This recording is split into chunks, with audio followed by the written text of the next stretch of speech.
하나님의 말씀은 사도행전입니다. 사도행전 2장 4절 말씀부터 말씀해 보도록 하겠습니다.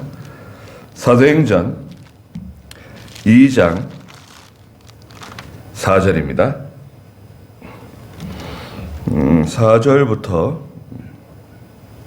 13절까지 제가 한 절 읽고 여러분께서 한 절 읽으시고 같이 교독하도록 하겠습니다. 4절부터 13절입니다.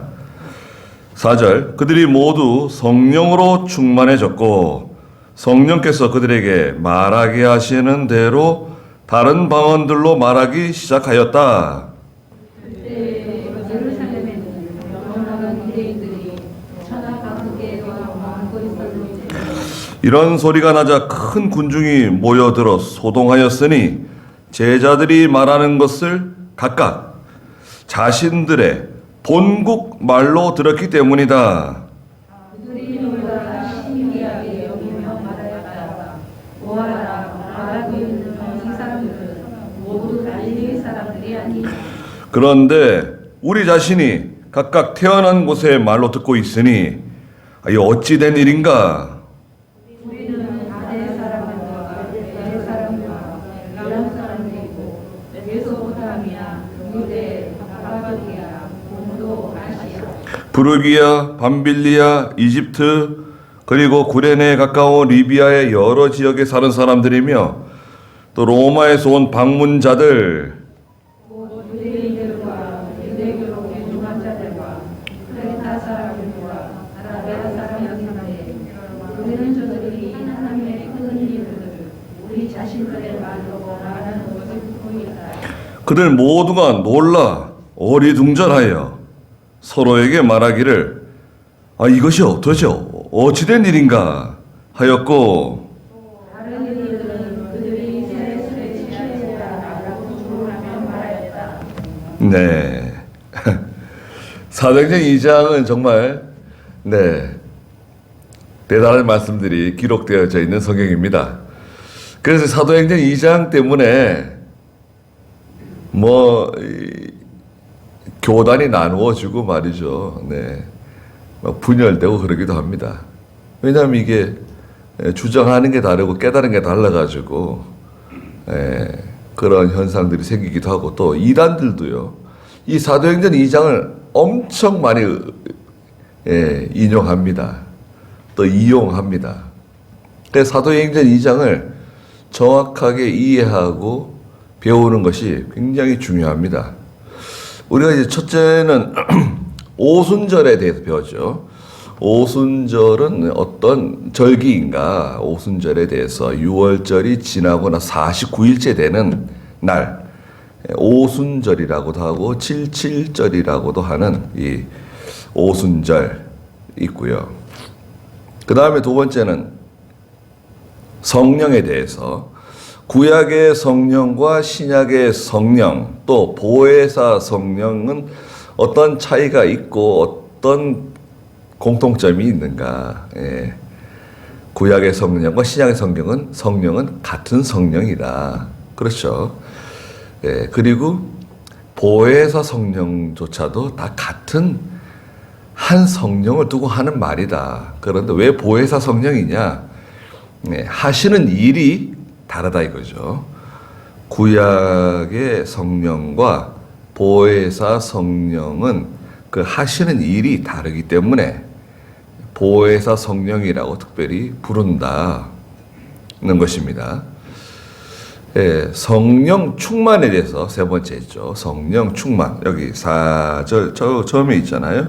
그들이 모두 성령으로 충만해졌다. 성령 충만은 도대체 어떤 의미인가? 성령께서 하시는 일은 네 가지 일이라 그랬죠. 자, 성령께서 하시는 일은 뭐냐? 네 가지입니다. 다른 거 없어요. 신학교에서 시험 볼 때 성령께서 하시는 일 쓰세요. 그러면 한 장을 쓰든 10장을 쓰든 네 가지입니다. 첫째가 뭐냐? 네 가지는 한마디로 말하면 감화, 감동, 인도, 주장이다. 성령께서 하시는 일은 사람을 감화하시는 것. 감화는 설득과 같다. 설득. 이렇게 하나님 말씀 순종해라. 하나님의 말씀 순종하는 게 좋지 않겠어? 믿음으로 사는 게 좋지 않겠어? 기도하러 가야지.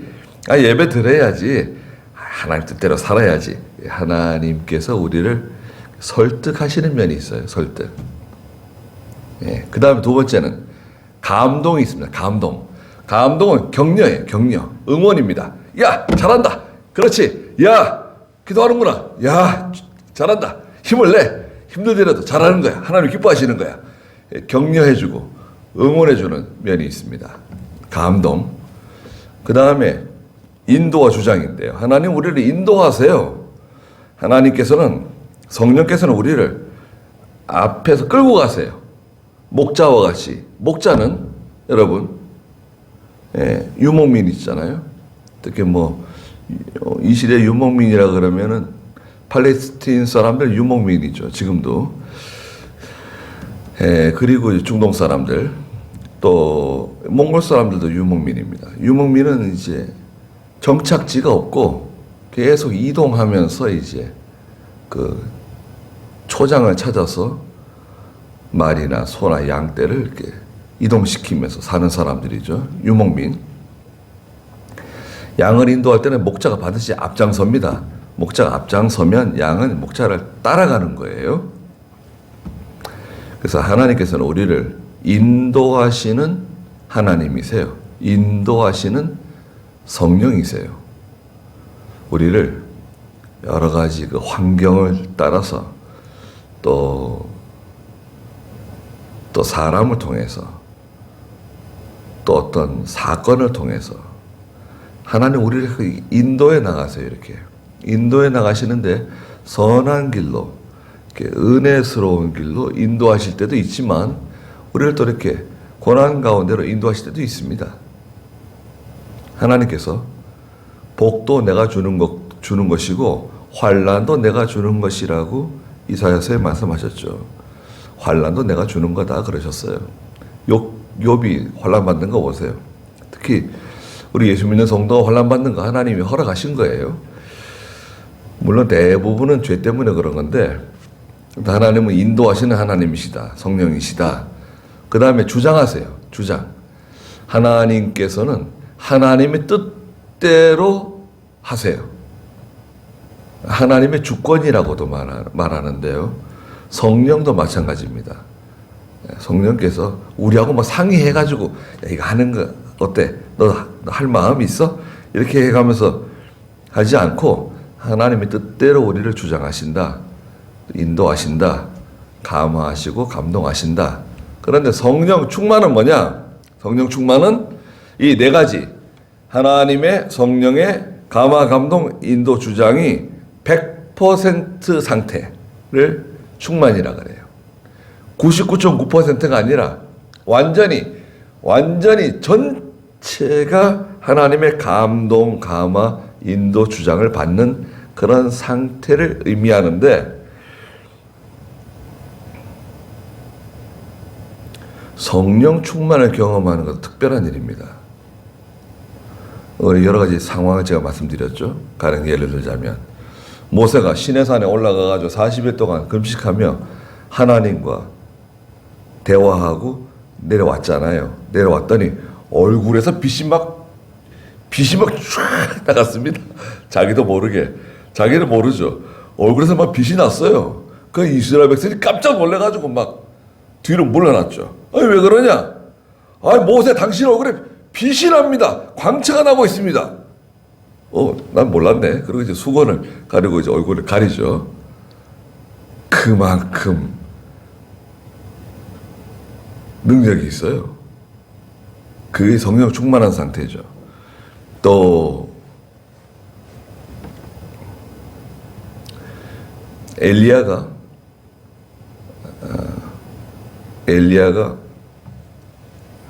어디 산인가요? 갈매산에서 하나님의 큰 은혜 가운데 기도하잖아요. 그 기도할 때 하나님이 엘리야에게 큰 그 은혜를 주셨어요. 감동을 주셨어요. 그때 하나님께서 엘리야의 기도를 들으시고 하늘에서 불이 내려오죠.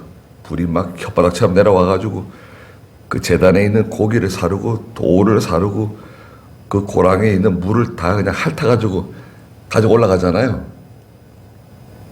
그런 역사가 나타나죠. 근데 이제 성령 충만을 경험할 수 있어요. 성도들은 누구나 할 수 있는 그런 기본적인 여건은 있습니다. 예수 믿으니까. 그런데 굉장히 드물어요. 드뭅니다. 성령 충만은 다시 한번 말씀드리지만 감정 충만이 아니에요. 사람들은 감정이 뜨거워지고 열받치고 눈물 펑펑 쏟으면 성령 충만한 것으로 착각하는 경우가 있어요. 그게 이제 거기서 이제 잘못된 지식이 나오는 겁니다. 감정 충만하고 성령 충만은 완전히 다른 거예요. 질적으로 다른 거예요.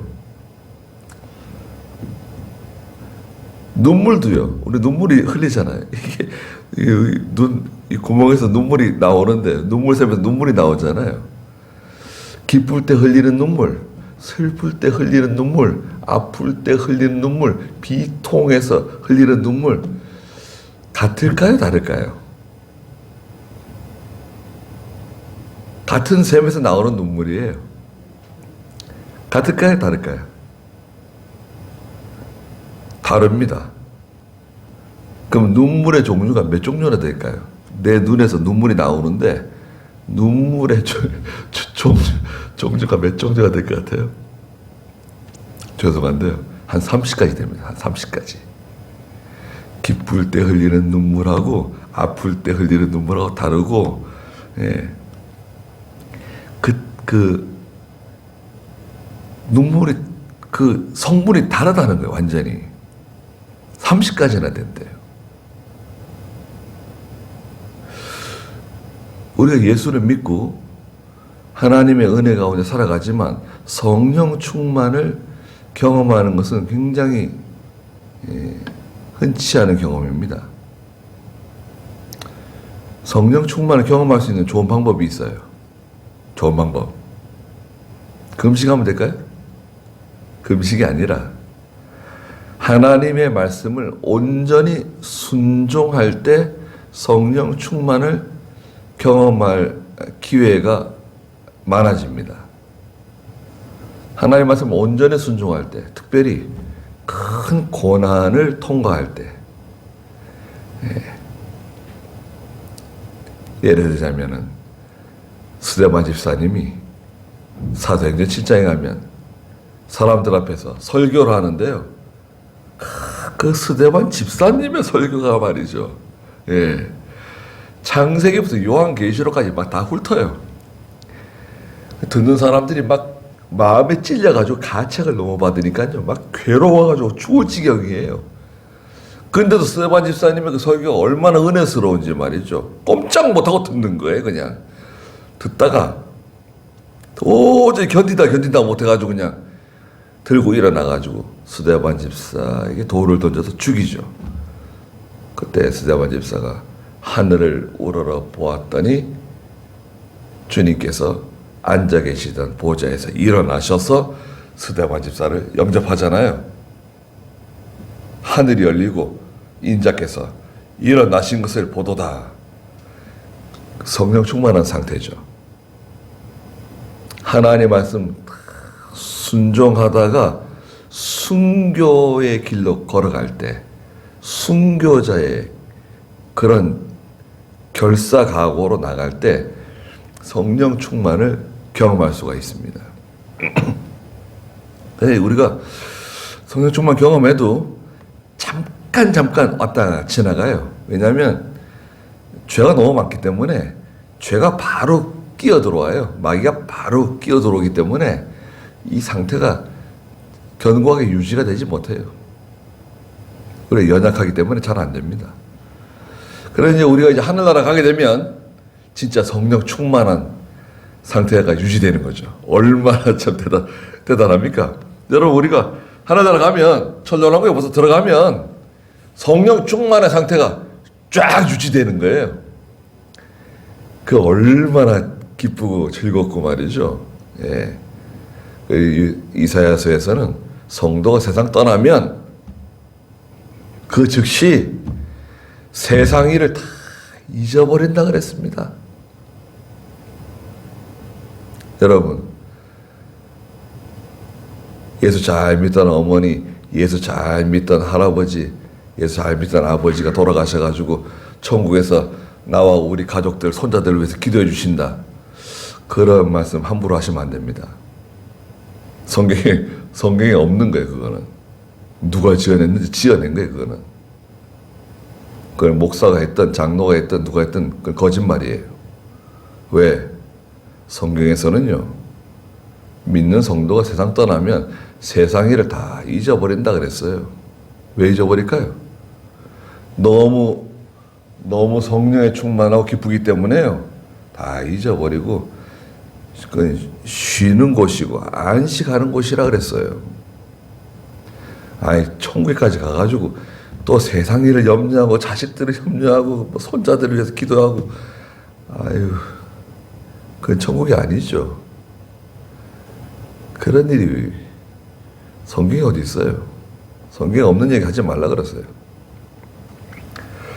자, 거기까지 간 거예요. 지금 4가지 한 거죠. 그 다음에 오늘은 이제 이 오순절에 특별히 방언입니다. 방언. 야, 방언. 방언, 뭐 논란이 많죠. 방언 뭐 할 얘기가 많습니다. 사절 한번 읽어보시겠어요? 그들이 모두 성령으로 충만해졌고 성령께서 그들에게 말하게 하시는 대로 다른 방언으로 말하기 시작하였다. 자, 방언이라고 하는 그 단어는 원래가 혀예요. 혓바닥 있잖아요. 혀. 이 혀라고, 혀. 그 단어가 글로사라고 하는 단어인데요. 조성한 좀 들어두세요. 글로사라고 하는 단어인데 혀, 말, 언어예요. 말이나 언어예요. 한국말, 일본말, 미국말, 뭐 중국말, 러시아말, 이게 다 방언입니다. 한국 방언, 일본 방언, 미국 사람들의 방언, 러시아 방언, 뭐 중국 방언입니다. 또 우리나라 안에서도 또 전라도 방언, 경상도 방언, 충청도 방언, 방언들이 다 있잖아요. 사투리라고도 하죠. 그게 방언이에요. 방언은 말이에요, 말. 언어예요, 언어. 그래서 이 방언이라고 하는 단어가 구약 성경에서는 창세기 11장에 가면 바벨탑을 쌓다가 이제 갈라지죠, 사람들이. 왜 갈라집니까? 말이 뒤죽박죽이 돼가지고요. 말이 뒤죽박죽이 돼가지고 바벨탑을 공사가 제대로 진천이 안 되고, 엉망이 되니까 다 흩어져 버리게 됩니다. 그때 말이 다른 언어, 방언이라는 단어가 거기 구약에 라신이라고 하는 단어가 이제 거기에 등장해요. 그래서 이제 첫째는 방언은 말이다, 언어를 가르치는 거다. 그런데 사도행전 2장에서는 좀 다른 것 같아요. 말은 말인데, 두 번째, 방언은 알아들을 수 있는 방언이 있고 알아들을 수 없는 방언이 있어요. 네. 자, 첫째는 방언은 언어를 가르친다. 말이다. 혀를 가르친다. 단어적인 뜻이죠. 두 번째는 알아들을 수 있는 방언은 뭔가요? 언어죠, 언어. 말. 한국말 알아들을 수 있잖아요. 미국말 잘 알아들을 수 없지만은 미국 사람들 잘 알아듣잖아요. 중국말 뭐 어렵다 그러는데 중국말도요, 공부해보면 또 다 알아들을 수 있어요. 말하기 좀 힘들어도. 다 알아듣지 못하네. 저도 한 7년 공부해, 중국 친구들 한 7년 공부했는데 열심히 안 해가지고, 같이 공부하던 분들이 뭐 다 성결하고 이래가지고. 그 중국말도 다 그 언어가 있어요. 우리말처럼 이렇게 다 뜻이고 그렇죠. 중국 사람은 다 자기들끼리 다 통하는 거 아닙니까? 우리는 알아듣지 못하지만 자기들끼리 알아들을 수 있는 방언이 있고, 자, 그 다음에 알아듣지 못하는 방언이 있어요. 이제 여기서 이제 문제가 이제 생기는 건데요. 알아듣지 못하는 방언. 사도 바울은 여기에 대해서 이제 고린도전서 14장에 이제 말하고 있어요. 은사가 여러 가지가 있는데, 뭐 병 고치는 은사도 있고, 뭐 여러 가지, 믿음도 은사 가운데 있고요. 방언의 은사도 있다 그랬어요. 방언. 그러면서 고린도전서 14장에 가면은 1만 마디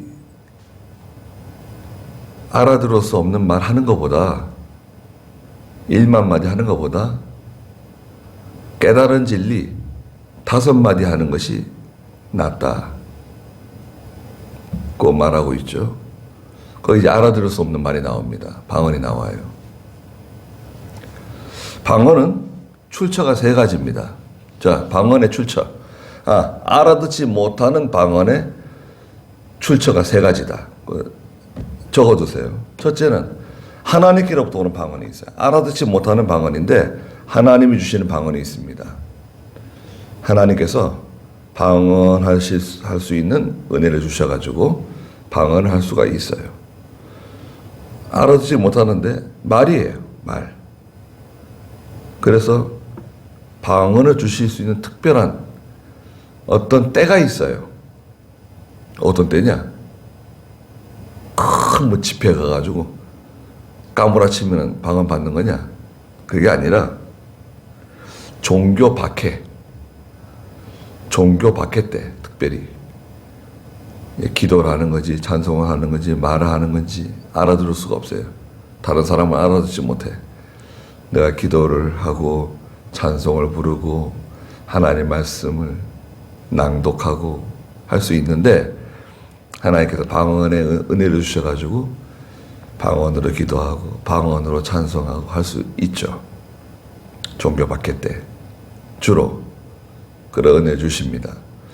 2번째 방언의 출처가 있는데요. 마귀가 주는 방언이 있습니다.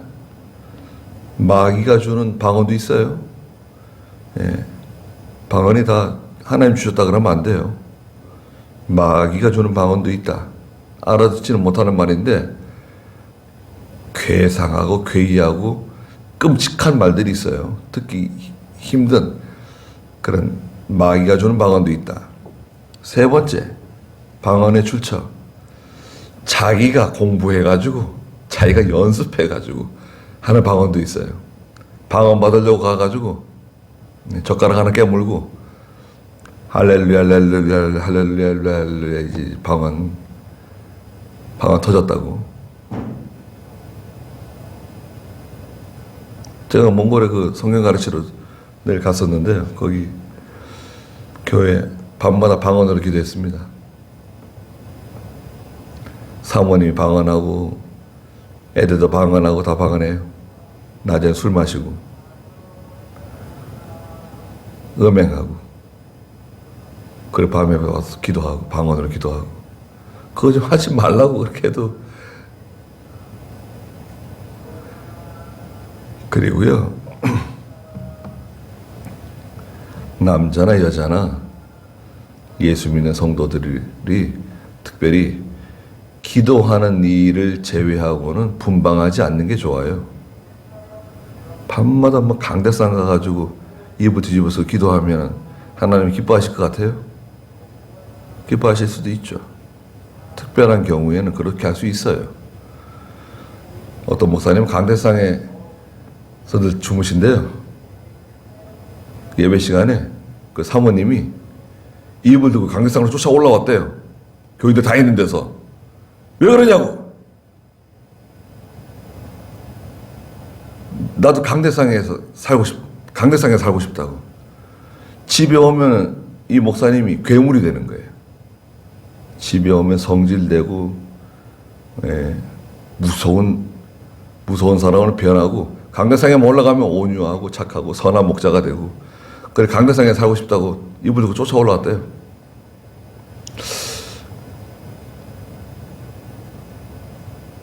그러면 안 되겠죠.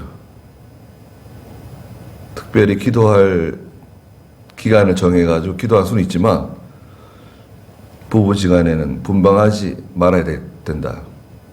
분방하면 하나님 뜻을 어기는 것이고, 그리고 마귀가 시험해요. 죄짓게 됩니다. 자, 방언의 출처. 첫째는 누가 주시는 방언이 있죠? 하나님 주시는 방언이 있다. 두 번째는 마귀가 주는 방언도 있다. 세 번째는 자기가 배워서 연습해가지고 하는 방언도 있다. 있습니다. 그렇죠? 여러분 다 아시죠? 그 다음에 방언은 오늘날도 있느냐? 이게 문제예요. 방언 있죠. 왜? 방언 있습니다. 예, 알아듣지 못하는 방언, 하나님께로 온 방언도 있다고 봐야 돼요. 그걸 전혀 무시할 수는 없어요. 그런데 교회에서는 일반적으로 하지 않는 게 좋아요. 왜 하지 말아야 되느냐? 고린도전서 14장 보세요.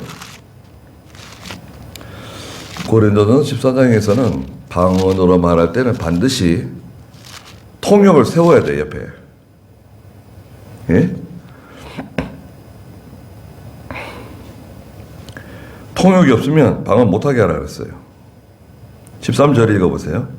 고린도전서 14장 13절. 그러므로 방언으로 말하는 자는 통역하도록 기도하여라. 네. 옆에 통역이 있어야 돼. 그런데 문제는 뭐냐? 통역이 한 사람만 있으면 안 돼. 그냥 내가 우리 김민수 집사님한테 기도하셨는데, 김민수 집사님 그냥 기도하시는데 방언으로 기도한다. 그럼 옆에 누구를 세워야 되죠? 역관이 하나 붙어야 돼. 역관. 통역사 하나 붙어야 돼. 그 방언을 통역할 수 있는 사람을 하나 세워야 되고, 근데 이 사람이 통역을 제대로 하는지 못하는지 알 수가 없잖아요. 또 한 사람 또 세워야 돼. 근데 통역 한 사람이 방언을 하면 교회에서는 통역 몇 사람을 세워야 됩니까? 적어도 두 사람을 세워야 돼요. 뭐하러 그렇게 하냐 이거예요. 번거롭게. 그냥 한국 사람이 한국말로 기도하면 되는 거 아니야? 그러면 기도하면 다 알아듣고 이해하고 다 은혜 받는데 뭘 방언으로 말하고 또 통역을 하고 또 그걸 또 검증하고, 근데 통역 없이는 절대 방언 못하게 하라 이거예요. 사도 바울은 통역 없이는 방언 못하게 해라. 거기 12절부터 읽어보시겠어요?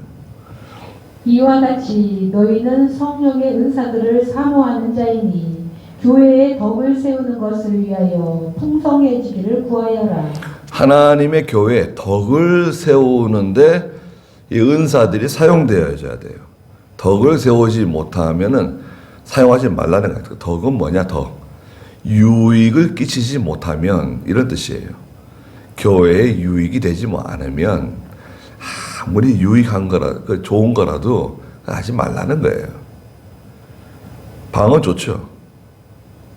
그 새벽에 다 조용히 기도하고 있는데 저쪽에 방언으로 기도해. 그럼 유익할까요? 유익하지 않을까요? 다른 사람 기도를 못해요. 통성기도 좋죠.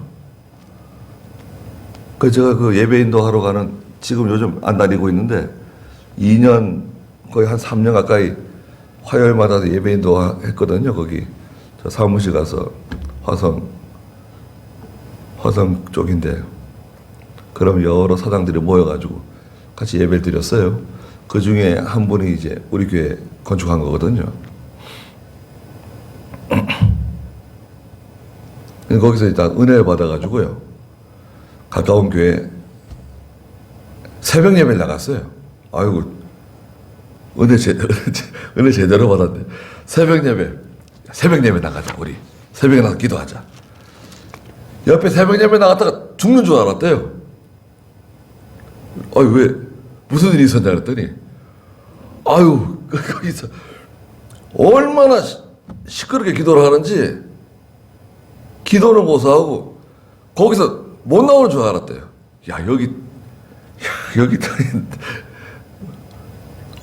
깜짝 놀랐대요. 아니, 새벽에 뭐 이렇게 시끄럽게 기도를 하고 그냥 이웃들도 있고 그럴 텐데 우리 하나님께 기도한다고 하겠죠. 시끄럽게 하지 말라 그러면 또 마귀가 또 시험한다 그런다 그러고. 그거 아닙니다. 그게 무슨 교회가 덕을 끼치고 유익을 끼치고 그러는 겁니까? 대전에도 어떤 그 교회, 순복음쪽 교회인데 큰 교회예요.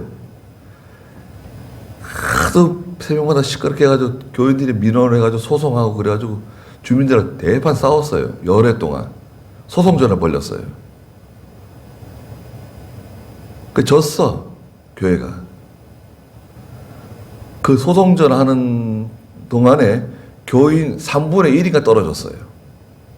한 5천 명 모이는 교회인가 6천 명 모이는 교회인가 그런데 그 이웃 주민들하고요 소송전 하는 그 교회 새벽마다 시끄럽게 한다고 북치고 소리 지르고 막. 그래서 여기 그 고린도전서 14장에 말씀하셨어요. 사도 바울이 뭐라고 말했냐면요, 14절 읽어보세요. 14장 14절 고린도전서. 내가 방언으로 기도하면 나의 영은 기도하지만 나의 마음은 열매를 맺지 못한다. 열매가 없다는 거예요. 그리고 나는 방언으로 기도하는데 기도하면서 예수님의 이름으로 기도합니다. 아멘 했어요. 방언으로. 못 알아듣잖아요.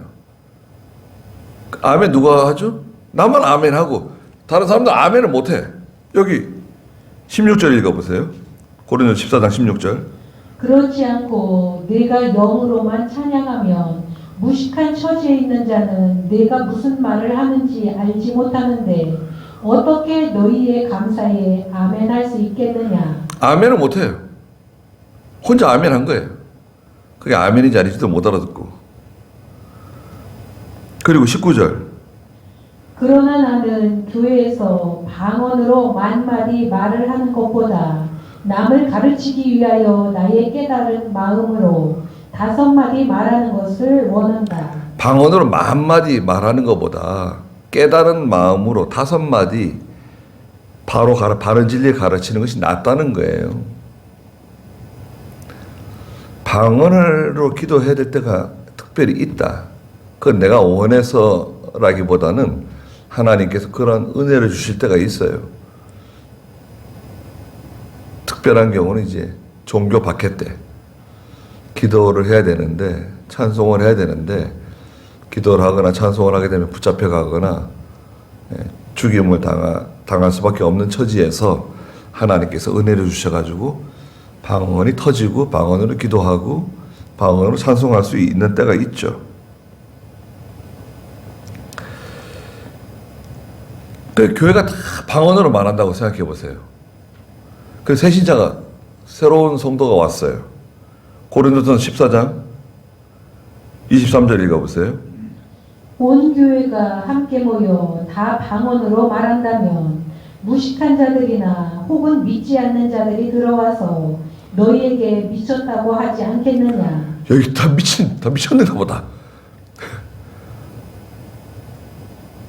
어휴, 교회가 무섭다. 야, 빨리 나가자. 아유, 그 새벽 예배 나갔다가 홍구정이 나가서 진땀을 빼고 나오게 사람을 그냥 그렇게 만들어 놓을 필요가 뭐가 있나요? 그건 그 교회가 잘못한 겁니다. 조용히 기도하고 다 조용히 기도하는 거예요. 우리 교회 역사가요, 다 조용히 기도했습니다. 예수님께서 소리 지르며 기도했다.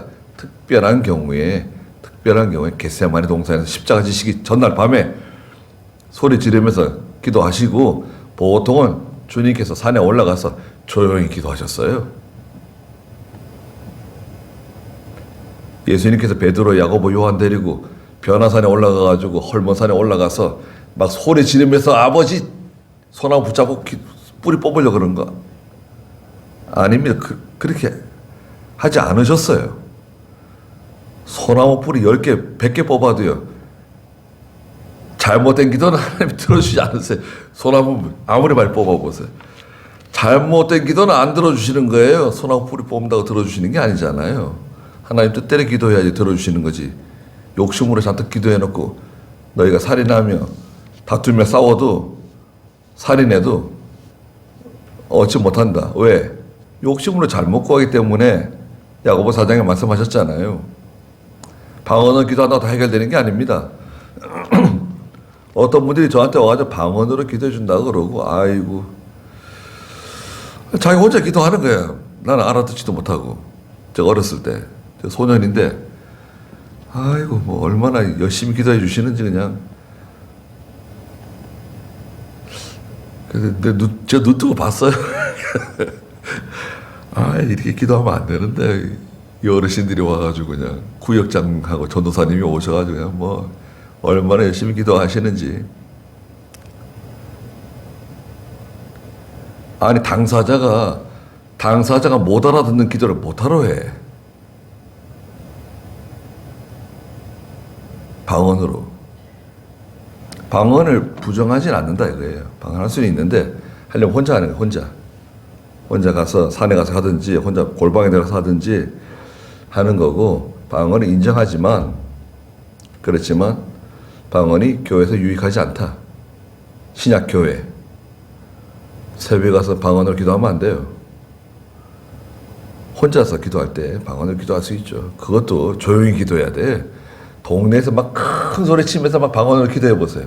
신고 들어갑니다. 저 집이 뭐 큰일 났는가 보다고, 이상한 소리가 들린다고 그러지 않겠습니까? 무당 굿하는 것도 아니고.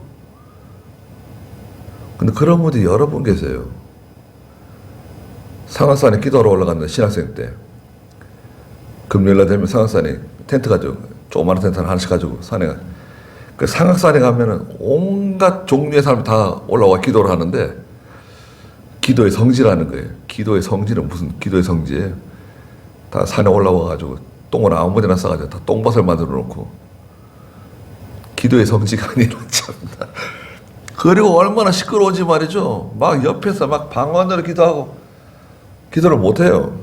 그 제 텐트 안에서 조용히 좀 해! 소리를 막 여러 번 질렀어요. 사탄아 물러가라! 막 또 소리 지르더라고요. 저럴 줄 알았다. 네. 아이고, 사탄아 물러가라. 산에 갈 때는요, 조그만 모종삽 하나 가져가세요. 모종삽. 그리고 산에 가게 되면 자기가 가져간 쓰레기는 자기 가방에 넣어가지고 오세요. 저도 산에 다음 주에 기도하러 가는데, 그 산에 가면요, 산에 쓰레기가 그렇게 많아요. 깊은 산인데도.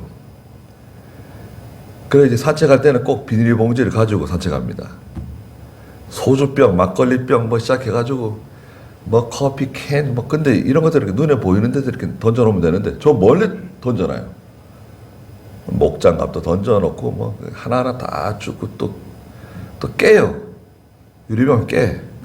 다 조각조각 주워서, 어떨 때는 막 한 몽다리 주워올 때 있어요. 갈 때마다 그런다니까요. 담배 꽁초는 말할 것도 없고, 그 담배 꽁초 그렇게 위험한데 막 아무데나 버리고 말이죠. 그리고 아무데나 배설하지 말고, 그 모종삽 조그마한 거 하나 가져가면 깨끗하게 해결할 수 있는 건데,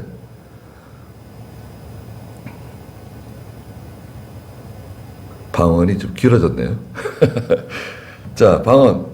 여러분, 지금 제가 말씀드리는 이것은 굉장히 논리적인 거고, 성경에 근거한 것이고, 지식적인 겁니다.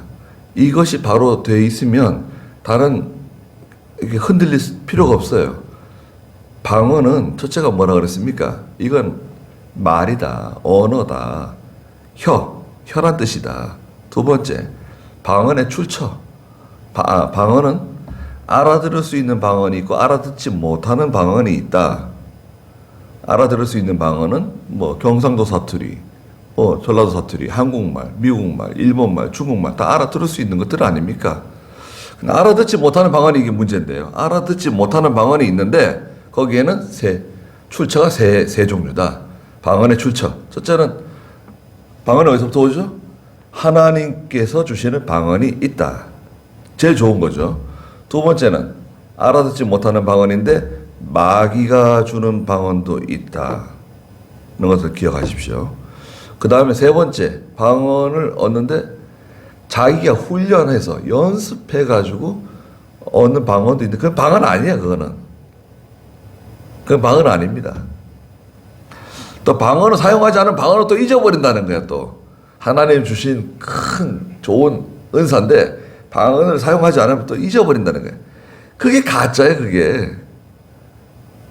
그리고요, 굳이 방언을 하지 않아도 돼요.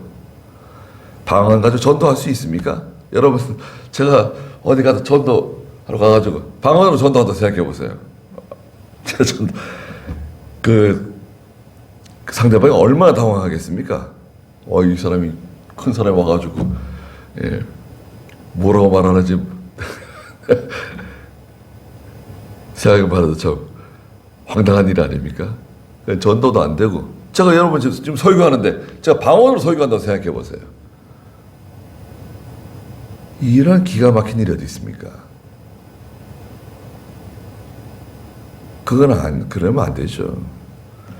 그거는 맞지 않는, 이치에 맞지 않는 거예요. 1만 마디 방언하는 것보다 깨달은 진리 5마디 하는 것이 오히려 유익하다.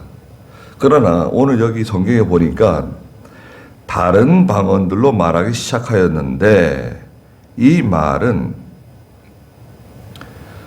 왜 하나님께서 이 방언을 하게 하셨느냐? 방언에 목적이 있어요.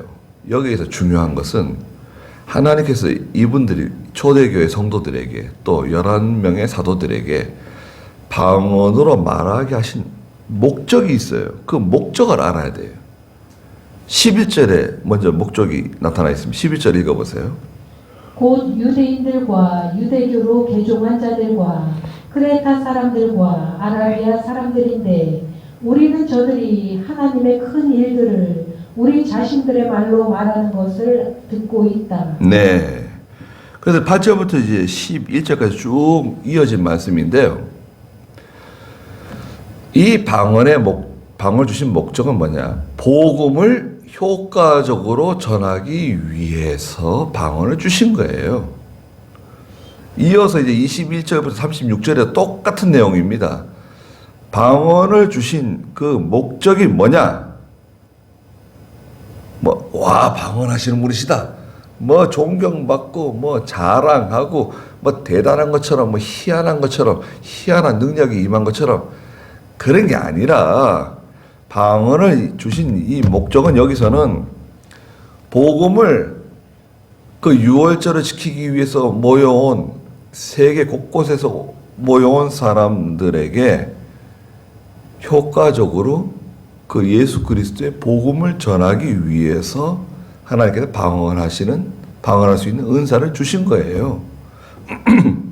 5절에 있는 것처럼 그때 예루살렘에는 경건한 유대인들이 천하 각국에서 와가지고 머물고 있었어요.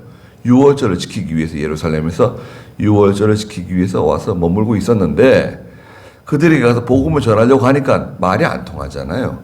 여러 나라에서 왔거든요. 6절에 이런 소리가 나자 큰 군중이 모여들어 소동하였다. 이런 소리는 뭔가요? 이제 1절부터 나와 있는 하늘로부터 갑자기 크고 급한 바람, 그리고 큰 소리, 마치 불의 혀처럼 갈라지는 것들이 막 나타나고, 또 보혜사 성령이 충만하게 임하고, 방언이 막 터져 나오고, 막 난리가 났어요. 사람들이 다 깜짝 놀랐다 이거죠. 왜 놀랐냐면 여기 나와 있습니다. 6절 마지막에 보니까 그 제자들이 말하는 것을 들어보니까 각각 자신들의 본국의 말로 들린 거예요. 말하는 사람은 한 사람인데요. 이거 참 희한한 일이 벌어졌어요. 말하는 사람은 한 사람인데 베드로 혼자서 말하는데 가령 듣는 여러 사람들이 각각 자기들의 말로 듣는 거예요. 와우, 이런 일이 있어요. 내가 말하는데 내가 미국 사람도 있고 이탈리아 사람도 있고 스페인 사람도 있고 저 스웨덴 사람도 있고 다 같이 있는데 다 자기 나라 말로 알아듣는 거예요. 이런 기계는 없네요. 예.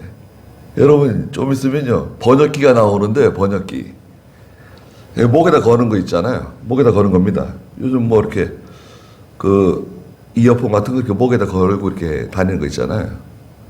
목에 딱 걸고요. 목에 딱 걸고 가령 앞에 있는 사람이 일본 사람이다. 그 일본말 통역기 딱 누르잖아요. 누르고 딱 차고 내가 말을 하면 여기서 스피커가 달려가지고요. 일본말이 막 여기서 나옵니다. 바로 직통으로 나와요. 네. 그래 뭐 외국할 필요 없네요. 정말 외국할 필요 없는 시대가 이제 곧 도래합니다. 공부 그렇게 안 해도. 예. 그리고 또 미국 사람은 자기가 이거 차고 한국말로 딱 누르면 코리아 딱 누르면 바로 한국말이 나오는 거예요. 이 영어로 얘기하는데 여기 스피커에서 한국말이 막 나오는 겁니다. 거의 개발 완료 단계예요. 그거 말고도 굉장히 여러 종류가 있어요. 여러 회사들이 거의 그 번역기를 얼마나 다 잘 만들었는지요. 여러분 그 컴퓨터 네이버에만 들어가도요. 한국말로 쫙 써놓고요. 탁 누르면 영어로 싹 바뀝니다. 문장이. 그런데 읽어보면요. 굉장히 쉬운 말로 아주 번역을 잘해요. 기계가 그냥 쫙 번역하는 거예요. 순식간에. 번역기. 그리고 스피커 딱 누르면 읽어줘요. 자, 영어로 또 읽어줍니다. 그 내가 편지 써가지고 영어로 번역하고 딱 누르면 읽어. 그러면 야 들어봐라. 그리고 녹음해가지고 보내줘도 되고요. 그럼 듣는 사람이 뭐 또 얘기하겠죠. 녹음해가지고 집어넣으면 또 번역되고. 지금 뭐 돈 안 내고도 그렇게 돌아갑니다. 그것도 다 방언이에요. 네이버도 방언 안 해? 그러면. 그러니까 방언은 간단한 겁니다. 사실은. 간단한 건데 너무 거기다 특별한 의미를 자꾸 줘가지고 문제가 될 수 있어요. 지금은 그렇지 않은데 과거에 이제 순복음은 이제 오순절 개통이라 그러잖아요. 순복음에서는 이제 한동안 방언을 하지 않으면 천국에 못 간다. 구원받은 사람은 반드시 방언을 한다. 이렇게 가르쳐 가지고요. 그 뭐 조용기 목사님이 그렇게 가르친 것 같지는 않은데 그게 그렇게 돼가지고 한동안 이단 시비가 있었죠. 예. 뭐 여러 가지가 있어요. 이단 시비가 일어날 만한 여러 가지가 있는데 나중에 다 그게 없어졌어요. 없어지고 바로 세워졌습니다. 그리고 또 순복음이 조용기 목사님이 뭐 잘못한 것도 좀 있지만 조용기 목사님이 그 이병규 목사님하고 좋은 관계를 가졌어요. 그래가지고 그 특별히 바른성경 번역하는데 참여해가지고요. 예. 순복음 알아주지도 않은데 바른성경에 참여하는 바람에 이 아주 보수적인 장로교회에서 좀 순복음을 좀 좋게 보기 시작했죠. 네. 말씀대로 살으려 그러는구나. 이제 그런 좀 좋은 시각이 있었습니다. 생겼죠. 그러니까 아무데나 막 너무 그렇게 과격하게 주장하게 되면 안 돼. 성경에 없는 건데 방언이 뭐 구원의 조건이다. 그런 거 없잖아요. 방언이 구원의 조건은 아닙니다. 구원의 조건은 뭐죠? 예수 믿기만 하면 구원받는 거지. 믿음이 구원의 조건이지. 방언이 구원의 조건이다. 그러면 이제 문제가 되는 거 아닙니까? 근데 그 유대인들이 세계 각국에서 온 유대인들인데 각각 말이 다 달라요. 아프리카에서 온 유대인, 저 뭐 여기 많잖아요. 파데 사람, 메데 사람, 엘람 사람, 메소포타미아 사람, 유대 사람, 가파도기아 사람, 본도, 아시아, 블루기아, 밤빌리아, 이집트, 그리고 구렌에 가까운 저 아프리카, 리비아에서 온 여러 지역, 여러 나라에서 온 사람들, 심지어 로마에서 온 방문자도 있는데 각각 자기들의 말 언어로 듣는 거예요. 굉장한 일이 벌어진 거죠. 깜짝 놀랄 만한 일이 벌어진 거예요. 그러니까 어떤 사람들이 이 사람들 술 취했는가 보다. 예. 잘 못 알아듣는 거예요. 그 사람은. 이 사람이 술 취했는가 보다. 방언 말하는 사람도 어떻게 보면 술 취한 사람처럼 말하잖아요. 예. 그러니까 뭐라고 말했습니까? 14절에 베드로가 11 사도와 함께 서서 목소리를 높여 그들에게 말하였다. 유대 사람들과 예루살렘에 사는 모든 이들아, 너희 이것을 알게 하고자 하니 내 말에 귀를 기울여라. 이 사람들은 너희가 생각하는 것처럼 술에 취한 것이 아니니 지금은 오전 9시이기 때문이다. 오전 9시. 원문에는 제3시. 이제 유대 시간에다 6시간을 더하면 우리 시간이거든요. 그러니까 여기 바른 성경에서도 오전 9시로 번역을 했어요. 그런 거 뭐 특별한 문제가 안 되니까. 오전 9시인데 뭐 술 먹고 그럴 시간이 아니다. 오전 9시인데 이 사람들 언제 술을 먹고 술에 취해가지고 그러겠냐. 이 사람들은 술 취한 게 아니라 성령께서 이렇게 하시는 거다. 알려주게 되죠. 그래서 지금 우리가 여러 주간 동안 중요한 것들을 했습니다. 다시 말씀드리지만 오순절은 어떤 날이냐, 그 다음에 성령은 어떤 분이시냐, 구약의 성령과 신약의 성령의 차이점은 뭐냐, 성령 충만은 무슨 뜻이냐, 그리고 또 뭐였나요? 네, 성령께서 하시는 일은 무엇이냐, 또 오늘 방언, 방언에 대해서도 오늘 또 좀 했습니다. 뭐 충분하진 않지만 이 정도만 여러분들이 알고 계셔도요, 굉장한 분별력이 생길 수 있습니다. 그러니까 성경에 있는 거 가지고 우리가 얘기하고 또 성경에 어떤 구절 하나 딱 집어가지고 이거 봐라 이렇게 하지 않았냐, 그렇게 말하면 의심을 해야 돼요. 성경은 여러 군데를 대조해 봐야 돼요.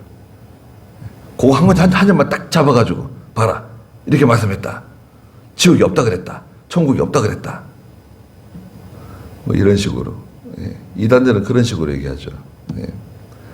여러 성경을 다 같이 비교를 해서 판단하고 이해를 하고 또 거기서 하나님의 뜻을 찾아야 되는 것입니다. 궁금하신 게 많죠. 궁금하신 게 있으면 저한테 따로 물어보십시오. 카톡으로 물어보셔도 되고요. 물어보십시오. 그러면 제가 아는 한 다 대답해 드릴 수 있습니다. 제가 알고 있지만 그래도요, 뭐 제 나름대로 방안에 대해서 또 정리도 하고요. 다 이렇게 대충 정리를 했습니다. 그래서 이제 말씀드린 거니까 여러분들에게 도움이 되시길 바랍니다. 기도하겠습니다. 거룩하신 하나님, 오늘날 저희가 하나님의 말씀 잘 따라가면 주께서 성령의 큰 은혜로 감화 감동하시고 인도 주장하셔서 진리의 영이신 성령이 온전히 저희들을 인도하시고 주장하시고 성령의 사람, 진리의 사람, 하나님의 사람으로서 세상 가운데서 믿음으로 살아갈 수 있도록 도와주시고 또 교회 안에 여러 가지 일들이 많고 또 교회 안에 여러 가지 우리가 이해하기 힘든 희한한 놀라운 일들이 많이 있기 때문에 그것을 우리가 어떻게 이해하며 어떻게 받아들이는지 잘 우리가 공부하고 또 바른 지식을 가지고 대처하는 저희가 또한 되게 해주시옵소서. 또 사랑하는 교회가 주님께서 다시 재림하시는 날까지 이런 바른 진리 위에 잘 세워지게 해주시고 또 저희가 이 믿음을 가지고 남은 여생을 살아갈 수 있도록 도와주시옵소서. 환난이 많고 또 스가랴 선지자가 말씀하신 것처럼 저희가 역경의 바다를 통과하고 있는데 여기서 침몰하지 않도록 실족하지 않도록 낙심하지 않도록 저희들을 붙잡아 주시옵소서. 돌아가는 길도 함께 해주시고 예수님의 이름으로 기도드리옵나이다. 아멘. 같이 주기도문 드리겠습니다. 하늘에 계신 우리 아버지여, 이름이 거룩히 여김을 받으시오며 나라의 임하옵시며 뜻이 하늘에서 이룬 것 같이 땅에서도 이루어지이다. 오늘날 우리에게 일용할 양식을 주옵시고 우리가 우리에게 죄 지은 자를 사하여 준 것 같이 우리 죄를 사하여 주옵시고 우리를 시험에 들게 하지 마옵시고 다만 악에서 구하옵소서. 대개 나라와 권세와 영광이 아버지께 영원히 싸움나이다. 아멘.